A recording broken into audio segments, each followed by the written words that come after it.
ಬೆಂಗಳೂರು ಸೇರಿದಂತೆ ವಿವಿಧ ಇಲಾಖೆಗಳಿಗೆ ಬಂಪರ್ ಕೊಡುಗೆಯನ್ನು ಕೊಟ್ಟಿದ್ರೆ ಒಂದು ಕಡೆ ತೆರಿಗೆಯ ಶಾಕ್ ಕೂಡ ಕೊಟ್ಟಿದ್ದಾರೆ ಮುಖ್ಯಮಂತ್ರಿ ಸಿದ್ದರಾಮಯ್ಯ. ಗ್ಯಾರಂಟಿ ಯೋಜನೆಗಳ ಜೊತೆ ಕೆಲವು ತೆರಿಗೆಯ ಶಾಕ್ಗಳನ್ನು ಎದುರಿಸಬೇಕಾಗುತ್ತೆ. ಅದು ಹೇಳಿ ಕೇಳಿ ಮದ್ಯಪ್ರಿಯರಿಗೆ ಸದಾ ತೆರಿಗೆಯಲ್ಲಿ ಬಿಸಿ ಮುಟ್ಟಿಸ್ತಾ ಇದೆ. ಎಲ್ಲ ಬ್ರಾಂಡ್ಗಳ ಬಿಯರ್ ಬೆಲೆಯನ್ನು ಏರಿಸಿದೆ ರಾಜ್ಯ ಸರ್ಕಾರ. ನೆರೆ ರಾಜ್ಯಗಳ ಮದ್ಯದ ಬೆಲೆಗಳ ಅನುಗುಣವಾಗಿ ಬಿಯರ್ ಬೆಲೆ ಏರಿಕೆಯಾಗಿದೆ. ಅಬಕಾರಿ ಇಲಾಖೆಯಿಂದ 38,525 ಕೋಟಿ ರಾಜಸ್ವ ಸಂಗ್ರಹಣೆ ಗುರಿಯನ್ನು ಹೊಂದಿದೆ. ಹೊಸ ವಾಹನಗಳ ರೋಡ್ ಟ್ಯಾಕ್ಸ್ನಲ್ಲೂ ಕೂಡ ಹೆಚ್ಚಳ ಆಗಿದೆ. ಪ್ರಸಕ್ತ ವರ್ಷ ವಾಣಿಜ್ಯ ತೆರಿಗೆ 1,10,000 ಕೋಟಿ ಆದಾಯ ನಿರೀಕ್ಷೆ. ಸಬ್ ರಿಜಿಸ್ಟ್ರಾರ್ ಕಚೇರಿಗಳಿಂದ 26,000 ಕೋಟಿ ರಾಜಸ್ವ ಸಂಗ್ರಹದ ಗುರಿ.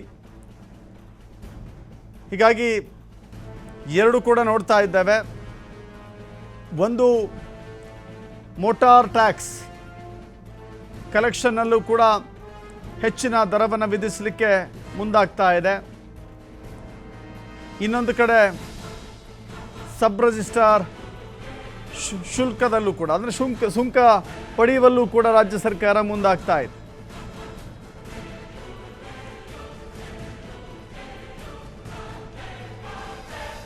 ಕರ್ನಾಟಕ ರಾಜ್ಯವು ದೇಶದಲ್ಲಿ ಅತಿ ಹೆಚ್ಚು ಜಿಎಸ್ಟಿ ತೆರಿಗೆ ಸಂಗ್ರಹಿಸುವ ಎರಡನೇ ರಾಜ್ಯವಾಗಿದ್ದು 2022-23ಕ್ಕೆ ಹೋಲಿಸಿದರೆ ಪ್ರಸಕ್ತ ವರ್ಷದಲ್ಲಿ ಜಿಎಸ್ಟಿ ತೆರಿಗೆ ಸಂಗ್ರಹಣೆಯು 18% ಹೆಚ್ಚಳ ಕಂಡಿದೆ. ಸ್ವಂತ ತೆರಿಗೆ ರಾಜಸ್ವವು ಹಿಂದಿನ ವರ್ಷಕ್ಕೆ ಹೋಲಿಸಿದರೆ 23-24ರಲ್ಲಿ 12% ಬೆಳವಣಿಗೆಯನ್ನು ಸಾಧಿಸಲಿದೆ. ಗ್ಯಾರಂಟಿ ಯೋಜನೆಗಳಿಂದ ಜನರ ಆದಾಯ ಪ್ರಮಾಣ ಹೆಚ್ಚಾಗಿ ರಾಜ್ಯದ ಆರ್ಥಿಕತೆಯನ್ನು ಉತ್ತೇಜಿಸುವಲ್ಲಿ ಸಹಕಾರಿಯಾಗಿರುವುದನ್ನು ಇದು ತೋರಿಸುತ್ತದೆ. ಕೇಂದ್ರ ಹಾಗೂ ರಾಜ್ಯಗಳ ಸಂಬಂಧ ನೌಕರ ಹಾಗೂ ಯಜಮಾನರ ಸಂಬಂಧಗಳಾಗದೆ ಸಂವಿಧಾನದತ್ತ ಅಧಿಕಾರ ವ್ಯಾಪ್ತಿಯೊಳಗೆ ಸ್ವಾಯತ್ತ ಘಟಕಗಳಾಗಬೇಕು. ರಾಜ್ಯಗಳ ಜೊತೆಗೆ ಸಮಾನತೆಯ ಆಧಾರದಲ್ಲಿ ವ್ಯವಹರಿಸಬೇಕು. ಭಾರತ ರತ್ನ ಕರ್ಪೂರಿ ಠಾಕೂರ್ ಅವರು ಹೇಳಿರ್ತಕ್ಕಂಥದ್ದು. ಸರಕು ಮತ್ತು ಸೇವಾ ತೆರಿಗೆಯನ್ನು ಪರಿಚಯಿಸುವ ಮೂಲಕ ರಾಜ್ಯಗಳ ತೆರಿಗೆ ಸಂಗ್ರಹಣೆಯು 14% ಬೆಳವಣಿಗೆ ಹೊಂದಲಿದ್ದು, ಒಂದು ವೇಳೆ ಅಂದಾಜಿಗಿಂತ ಕಡಿಮೆ ಸಂಗ್ರಹವಾದಲ್ಲಿ ಕೇಂದ್ರ ಸರ್ಕಾರದಿಂದ ಪರಿಹಾರ ನೀಡುವುದಾಗಿ ರಾಜ್ಯ ಸರ್ಕಾರಗಳಿಗೆ ಭರವಸೆ ನೀಡಲಾಗಿತ್ತು.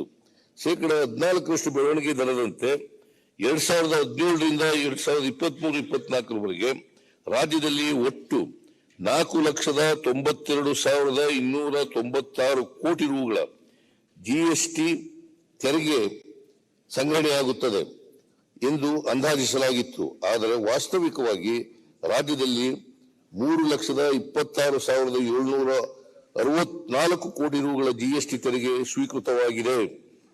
ಜಿಎಸ್ಟಿ ತೆರಿಗೆ ಸಂಗ್ರಹಣೆಯಲ್ಲಿನ ಕೊರತೆ 1,65,532 ಕೋಟಿ ರೂಗಳಿಗೆ ಎದುರಾಗಿ ಕೇಂದ್ರ ಸರ್ಕಾರವು ರಾಜ್ಯಕ್ಕೆ ಕೇವಲ 1,06,258 ಕೋಟಿ ರು ಪರಿಹಾರವನ್ನು ಮಾತ್ರ ಬಿಡುಗಡೆ ಮಾಡಿದೆ. ಜಿಎಸ್ಟಿ ತೆರಿಗೆಯ ಈ ಅವೈಜ್ಞಾನಿಕ ಅನುಷ್ಠಾನದಿಂದ ರಾಜ್ಯಕ್ಕೆ ಕಳೆದ 7 ವರ್ಷಗಳ ಅವಧಿಯಲ್ಲಿ ಒಟ್ಟು 59,274 ಕೋಟಿ ರೂಗಳ ನಷ್ಟವಾಗಿರುತ್ತದೆ. 15ನೇ ಹಣಕಾಸು ಆಯೋಗವು 2020-21ಕ್ಕೆ ಅನ್ವಯವಾಗುವಂತೆ ನೀಡಿದ್ದ ಮಧ್ಯಂತರ ವರದಿಯ ಶಿಫಾರಸಿನಿಂದ ರಾಜ್ಯಕ್ಕಾದ ಅನ್ಯಾಯವನ್ನು ಸರಿಪಡಿಸುವಲ್ಲಿ ಇಂದಿನ ಸರ್ಕಾರವು ವಿಫಲವಾಯಿತು. ಇಂದಿನ ಸರ್ಕಾರ ಕೈಚೆಲ್ಲಿ ಕೂತಿದ್ದರ ಪರಿಣಾಮವಾಗಿ ಅಂತಿಮ ವರದಿಯ ಶಿಫಾರಸಿನಲ್ಲಿಯೂ ಸಹ ರಾಜ್ಯಕ್ಕೆ ತೆರಿಗೆ ಹಂಚಿಕೆಯಲ್ಲಿ ಅತಿ ಹೆಚ್ಚು ನಷ್ಟ ಅನುಭವಿಸಬೇಕಾಯಿತು. ರಾಜ್ಯದ ಜಿಎಸ್ಟಿಪಿ ಲೆಕ್ಕಾಚಾರ ಮಾಡುವ ವಿಧಾನದಲ್ಲಿ ಬದಲಾವಣೆ ಹಾಗೂ 1971ರ ಬದಲು 2011ರ ಜನಗಣತಿ ವರದಿಯ ಬಳಕೆಯಿಂದಾಗಿ ಅಭಿವೃದ್ಧಿಶೀಲ ರಾಜ್ಯಗಳಿಗೆ ಭಾರೀ ನಷ್ಟ ಉಂಟಾಗಿದೆ. 14ನೇ ಹಣಕಾಸು ಆಯೋಗ ಶಿಫಾರಸು ನೀಡಿದ್ದ ಹಂಚಿಕೆಯ ಸೂತ್ರವನ್ನು ಪಾಲಿಸಿದ್ದರೆ ಕರ್ನಾಟಕ ರಾಜ್ಯಕ್ಕೆ 2,77,350 ಕೋಟಿ ರೂಗಳ ತೆರಿಗೆ ಪಾಲು ಸ್ವೀಕೃತವಾಗುತ್ತಿತ್ತು. ಆದರೆ 15ನೇ ಹಣಕಾಸು ಆಯೋಗದ ಶಿಫಾರಸಿನಿಂದ ರಾಜ್ಯಕ್ಕೆ 2,15,253 ಕೋಟಿ ರೂಗಳು ಮಾತ್ರ ಹಂಚಿಕೆಯಾಗಲಿದೆ ಎಂದು